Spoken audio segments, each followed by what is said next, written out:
Bonjour et bienvenue dans votre journal. Nous sommes le jeudi 4 mai. Voici les titres que nous développerons. Fermeture successive de services d'urgence, maternité des Sables-d'Olonne à l'arrêt. L'application de la loi Rist commence à faire des dégâts. Du côté du centre hospitalier de La Roche-sur-Yon et de l'ARS, le sujet est épineux. Les communes rurales du sud Vendée en pleine expansion. Exemple au Mazo où la création d'un nouveau quartier d'habitation illustre la demande en logement sur le secteur. Enfin, un peu de folie pour finir ce journal. Ils ont fait la traversée entre Saint-Hilaire-de-Riez et l'Île-Dieu en pédalo, 26 km réalisés au profit du Sourire de Jules, un enfant atteint d'une maladie génétique très rare. Les routes vendéennes ont fait une nouvelle victime ce jeudi. Un homme de 66 ans est décédé dans une collision impliquant un poids lourd et 2 véhicules légers. L'accident a eu lieu peu après 8 heures à proximité de Pétos, au niveau du carrefour de l'Enfer. 10 engins et 22 pompiers ont été déployés sur place. La victime était originaire de Fontenay-le-Comte. La conductrice du second véhicule est blessée, tout comme le conducteur du poids lourd. Les médecins intérimaires vont-ils déserter totalement les centres hospitaliers ? En Vendée, en tout cas, la situation se tend depuis la mise en application de la loi Rist le 3 avril.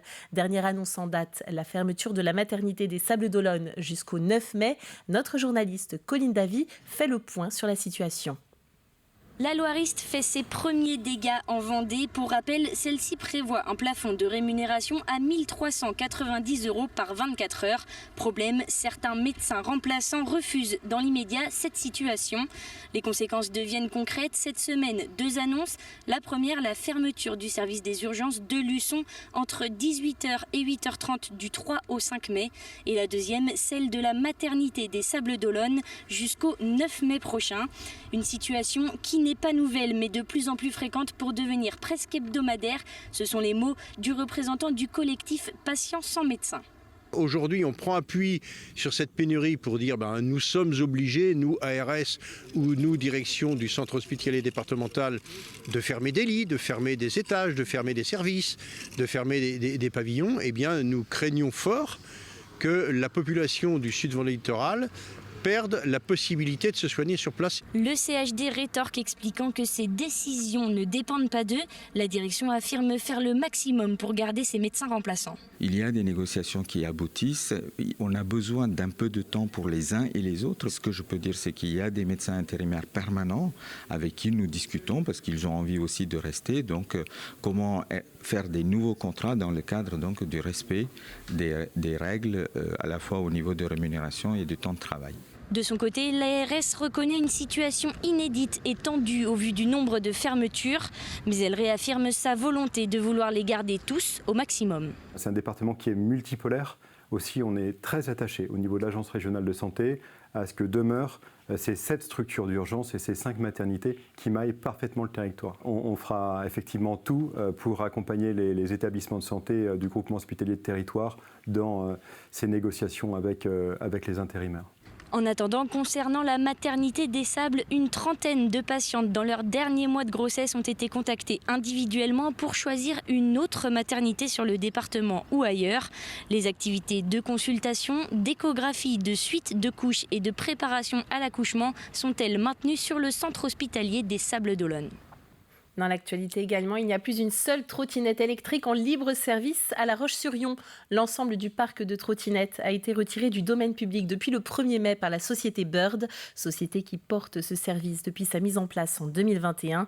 Ce retrait fait suite à un conflit entre le gestionnaire local des équipements et Bird qui recherche activement un nouveau partenaire.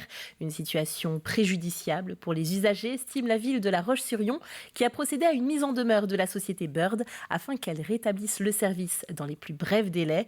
À défaut d'un rétablissement sous 30 jours, la convention autorisant Bird à exploiter ce service sur la commune sera rompue. 6000 trajets sont effectués en moyenne chaque mois à La Roche-sur-Yon en trottinette électrique. On prend maintenant la direction du Sud-Vendée, au Mazo plus précisément. La petite commune de 500 âmes est en pleine expansion. Un nouveau quartier d'habitation au lieu-dit Le Dézet vient de voir le jour et la demande en logement est croissante. Le reportage de Cyril Guillet. Vendée Logement inaugure sur la commune du Mazo 2 nouvelles maisons en locatif, de logements sociaux individuels qui ont trouvé leur place au cœur du lotissement communal, déjà composé de 13 autres lots. On est là pour accompagner les dynamiques de développement. Le Sud Vendée est dynamique. Il y a aujourd'hui beaucoup de demandes. Il y a quelques années, on avait encore de fortes différences de dynamique entre la région nord, littorale, le Sud Vendée, l'Est, le Bocage. Aujourd'hui, il y a de la demande partout. Un phénomène qui se vérifie aussi ici. En un peu moins de 8 ans, la commune est passée de 450 à 500 habitants. On a eu une génération qui malheureusement disparaît suite à l'âge, des maisons qui se vendent et que des jeunes qui arrivent, et ça c'est hyper important.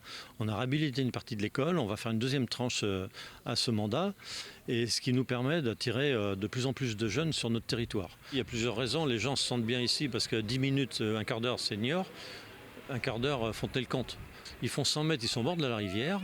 Il y a des sentiers pédestres, les pistes cyclables pour les familles avec les petits-enfants ou des gens qui sont moins férus en sport. Le terrain est plat, à l'abri du vent, c'est plus confortable. Un cadre de vie qui attire et des entreprises qui embauchent. Un duo gagnant qui soulève tout de même une problématique. On subit aussi, nous, un manque de logements dans le Sud Vendée. Le Sud Vendée avec Fontenay-le-Comte est très attractif, puis aussi à proximité de Niort. Les logements sont très demandés. J'ai un exemple, c'est ma commune, Bouillé-Cours-d'Eau, où il y a 10 ans, on était à 423 habitants, on est passé à 650 habitants, avec un fort développement, 30% en 10 ans, avec des jeunes qui sont venus s'installer. On est dans des prix très acceptables et avec un cadre de vie, comme je vous disais, magnifique. Et pour répondre à cette demande, le Mazo étudie la possibilité de lancer la construction d'un nouveau lotissement. Si tout va bien, 6 nouveaux lots devraient voir le jour d'ici 2 ans. Et on reste dans le Sud Vendée pour parler cette fois-ci du dynamisme de ces entreprises. Le mercredi 10 mai, la communauté de communes Sud Vendée Littoral propose la seconde édition de son Forum de l'emploi à Luçon. 4 ans après le précédent, il rassemblera une trentaine d'entreprises du territoire avec à la clé 400 postes à pourvoir dans des domaines aussi divers que l'industrie, le tertiaire, le commerce ou encore le transport. Nous sommes ici pour aider les entreprises à s'implanter. Donc c'est très important que non seulement nous les aidions à s'implanter localement, mais aussi que nous les aidions à avoir des gens qui viennent travailler dans les entreprises. Aujourd'hui, très clairement, ils ont du mal à trouver. Si vous allez voir les grosses entreprises, elles ont toutes des difficultés à trouver aujourd'hui des gens. Il y a plus de 400 offres d'emploi qui seront proposées durant cette journée. Aujourd'hui, nous avons bien sûr toutes ces offres d'emploi, mais la croissance continue, de nouvelles entreprises vont arriver et nous devons donc attirer des nouveaux talents. Et c'est aussi pour ça qu'on a créé, ça fait 2 ans, un site où les 400 emplois dont je parlais précédemment sont répertoriés, où les gens peuvent s'inscrire, trouver un emploi ou être contactés ou contacter les entreprises. Le forum se déroule donc mercredi 10 mai de 10h à 17h à l'espace Plaisance de Luçon. Il est possible de consulter les offres d'emploi à pourvoir sur le secteur sur le site sudvendelittoral-emploi.fr. Les demandeurs d'emploi peuvent y déposer leur CV.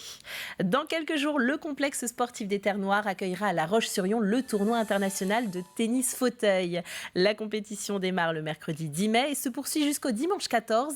Un événement dont l'entrée est gratuite pour attirer le public et faire comprendre que le tennis est tout aussi spectaculaire sous son format handisport. Tous les fans de tennis devraient venir voir ces matchs parce que c'est spectaculaire. Le tennis en fauteuil, aujourd'hui, a cette particularité d'avoir un deuxième rebond, mais à ce niveau-là, ils jouent essentiellement avec un seul rebond. Et ça leur arrive aussi de faire des tournois avec des valides. Et ils ont même des classements valides. Donc non, c'est quelque chose de phénoménal.